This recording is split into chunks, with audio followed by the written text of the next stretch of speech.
ମୁଁ ଜଗନ୍ନାଥ ମନ୍ଦିରରେ ବୁଝିଆ କାମ କରେ।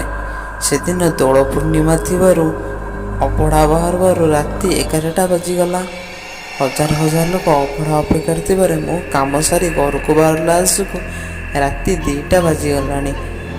ମୋ ଘର ଟାଉନ୍ ଠାରୁ 15 କିଲୋମିଟର ଭିତରକୁ, ସେଥିପାଇଁ ଏତେ ଭଲ ବାଟ ନୁହେଁ। ମୁଁ ମୋ ସାଇକେଲଟେ ଧରି ବାହାରି ପଡ଼ିଲି।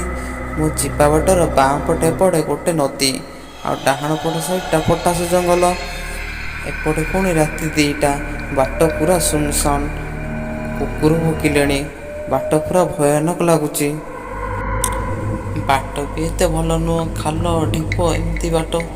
ଆମ ଗାଁକୁ ଯିବା ବାଟରେ ଦୋବନ୍ଧା ବୋଲି ଗୋଟେ ଗାଁ ପଡ଼େ। ସେ ଗାଁ ଲାଷ୍ଟରେ ତାଙ୍କ ଗାଁ ମଶାଣି।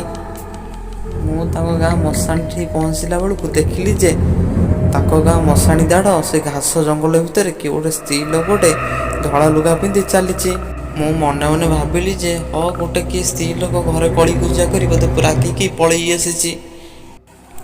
ମୁଁ ସେଇଠୁ ତା ପଛପଟୁ ଡାକିଲି, ମା କୁଆଡ଼େ ଯାଉଛ ଏତେ ରାତିରେ? ବାଟରେ ଯାଉନ, ସେ ଘାସ ବୁଦା ଭିତରେ କାହିଁ ପଶି ଯାଉଛ? କିନ୍ତୁ ସେ କିଛି ଉତ୍ତର ଦେଲେନି। ତାଙ୍କର ସେ ସେମିତି ଚାଲିବାରେ ଲାଗିଲେ। ମୁଁ ପୁଣି କହିଲି, ମା ତମକୁ ମୋ କଥା କିଛି ଶୁଭୁନି?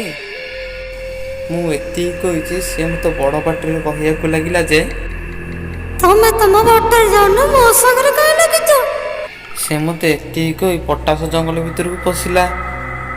ମୁଁ ଭାବିଲି ବୋଧେ ରାଗରେ କିଛି କରିଦେବ। ମୁଁ ସାଥି ସାଇକେଲଟିକୁ ବନ୍ଧ ଉପରେ ଥୋଇ ଅବଢ଼ା ବାଗଟାକୁ ସାଙ୍ଗରେ ଧରି ବନ୍ଧ ତଳକୁ ଗଡ଼ି ସେ ପଟାସ ଜଙ୍ଗଲ ଭିତରକୁ ଦୌଡ଼ିକିରି ଗଲି। ମୁଁ ଯାଇଛି ଜଙ୍ଗଲ ଭିତରେ ଯାହା ଦେଖିଲି, ମୋ ଦେହ ମୁଣ୍ଡ ଭୟରେ ଥରିଲା। ଦେଖେ ତ ଜଙ୍ଗଲ ଭିତରେ ଆଉ ସେ ସ୍ତ୍ରୀ ଲୋକଟି ଦେଖାଯାଉନି। ମୁଁ ବୁଲି ପଡ଼ିଲା ଆସିକୁ ମୋ ପଛପଟ ଗୋଟେ ପେତ ଠିଆ ହେଇଛି। ମୁଁ ଦେଖି ଚମକି ପଡ଼ିଲି। ମୁଁ ଭୟରେ ବନ୍ଧ ଉପରକୁ ଦୌଡ଼ିକିରି ଆସିଲି।